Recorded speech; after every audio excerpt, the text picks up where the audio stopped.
Welcome to episode 279 of OTD, your daily dose of soccer history by 17 Laws Guy. It's August 6, 1936, the Sierra de Guadarrama, northwest of Madrid. A car crosses into the wrong zone of a country that has just fallen into civil war. Inside it is Josep Sunyol y Garriga, president of FC Barcelona, Catalan Republican politician, publisher, deputy in the Spanish parliament, a man who believes sport and citizenship belonged together. He is stopped by Francoist forces, identified, and shot without trial. Barca's Martyr president. But how did we get here? Start with Barcelona in the 1920s. FC Barcelona is already more than a football club before anyone turns that phrase into brand language. Under the military dictatorship of Primo de Rivera, Catalan identity is treated as a threat. Catalan symbols are restricted. Catalan public life is pressured, and Barça becomes one of the places where that pressure is felt.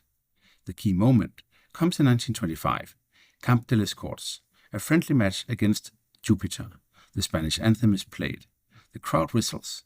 The British anthem is applauded. The dictatorship responds brutally. Les Corts is closed. Joan Gamper is forced away from the club, and the message is clear. Football is not outside politics, not in Catalonia. Not now. We covered the longer version of that Barça and war arc in episode 136, when Mussolini's bombing of Barcelona in 1938 struck FC Barcelona's headquarters. Today is the earlier wound. Before the bomb hits the club's offices, the war takes the club's president. And that 1925 episode helps make Barça a stronger symbol of Catalan identity. So when Barça win the first Spanish league title in 1929, pipping Real Madrid, the celebration carries more than sporting meaning. A club is becoming a flag. Now Sunyol. Josep Sunyol is born in Barcelona in 1898 into a wealthy family. He studies law. He becomes a businessman, journalist, sports organizer, and politician. But his most important idea is simple. Sport is not a distraction from civic life. No, sport is civic life. In 1930, he founds the weekly newspaper La Rambla. Its slogan is Sport and Citizenship, Sport y ciudadanía. The paper covers politics, football, athletics, boxing, and cycling. It is Catalanist, Republican, and modern, and it understands that football crowds are also citizens. There is a wonderful detail here. When Barça play away, fans gather outside La Rampla's office on La Rambla, near Canaletes, waiting for score updates posted on a board. That habit becomes part of the tradition of Barça celebrations at Canaletes. So Sunyol is not just writing about a club. He's helping shape how the city gathers around it. Politically, he moves into the Republican left of Catalonia, Esquerra Republicana.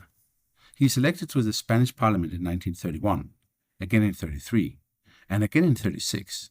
He's not a background figure. He sits where Catalan republicanism, sport, journalism, and Barça all meet.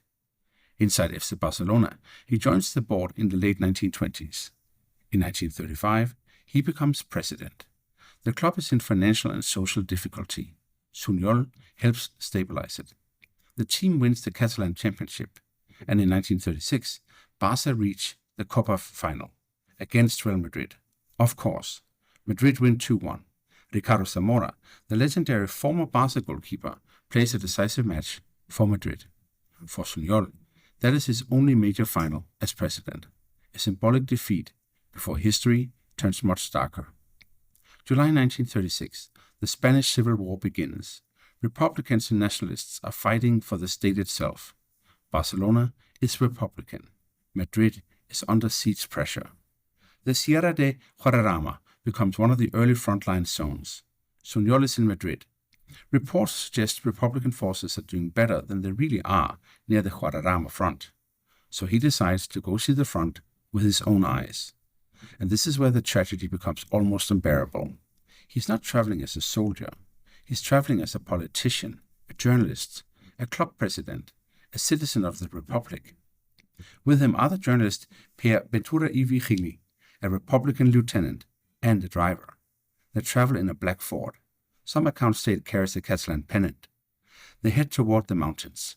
At kilometre 52 of the Madrid-La Coruña road, near a place already known grimly as the Casilla de la Muerte, the death box, They are stopped.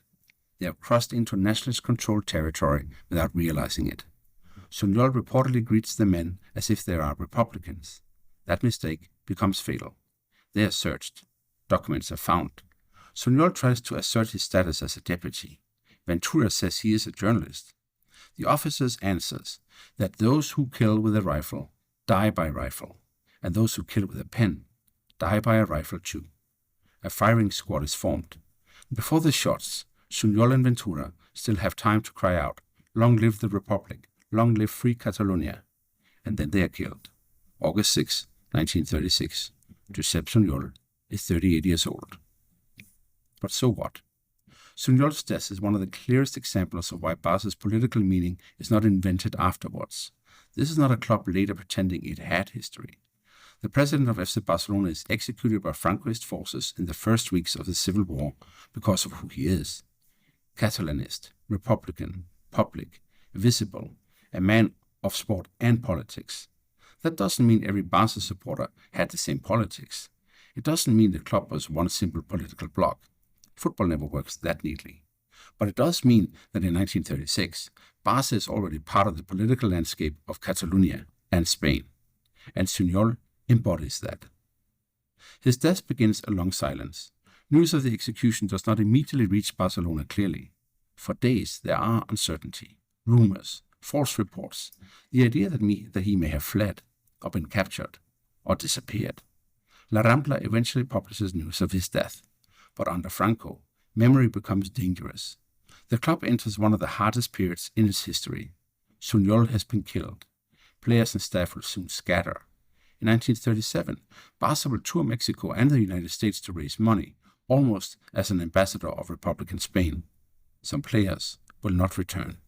And then, in 1938, as we covered in episode 136, war hits Barca's door literally.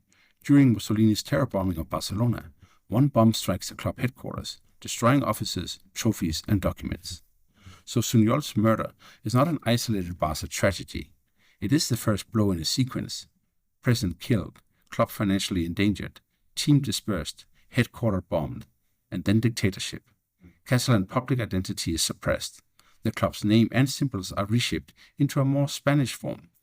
Barca survives, but survival requires caution. Even Sunyol's status is complicated. Between 1937 and 1939, the Barca board treats him as an absent president. After the Francoist victory, the new regime opens a political responsibility file against him, against a dead man. That file reportedly describes him as a communist and separatist, and as responsible for the anti-Spanish direction of FC Barcelona. Even dead, he's still being prosecuted by the story his enemies want to tell. Recognition comes late.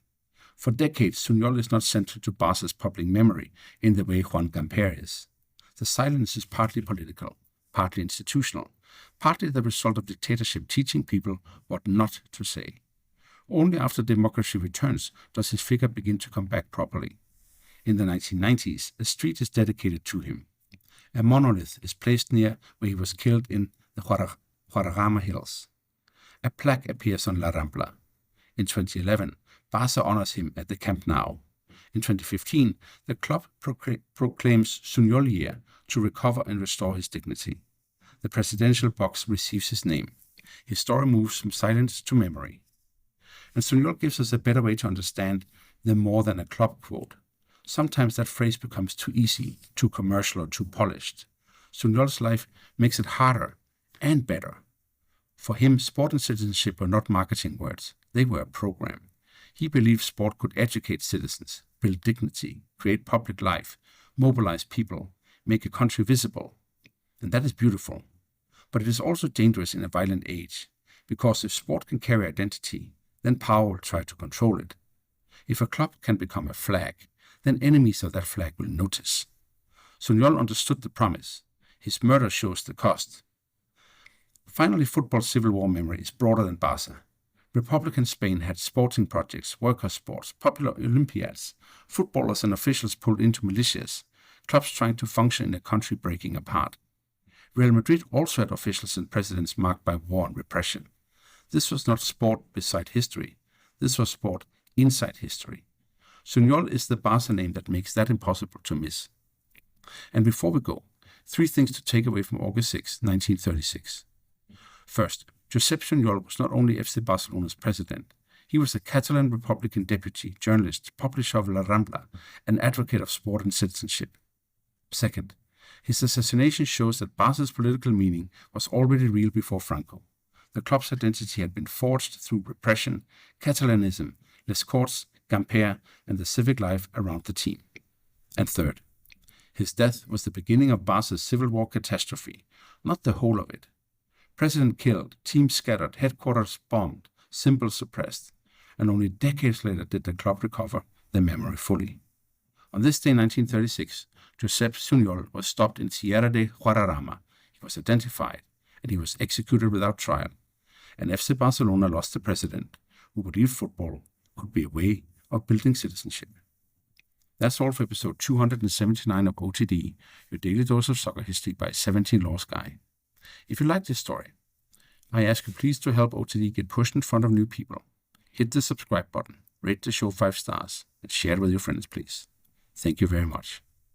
Tomorrow, we go to August 7, 1953, when Alfredo Di Stefano was acquired by Barcelona, and one of football history's most fascinating transfer sagas begins. See you then.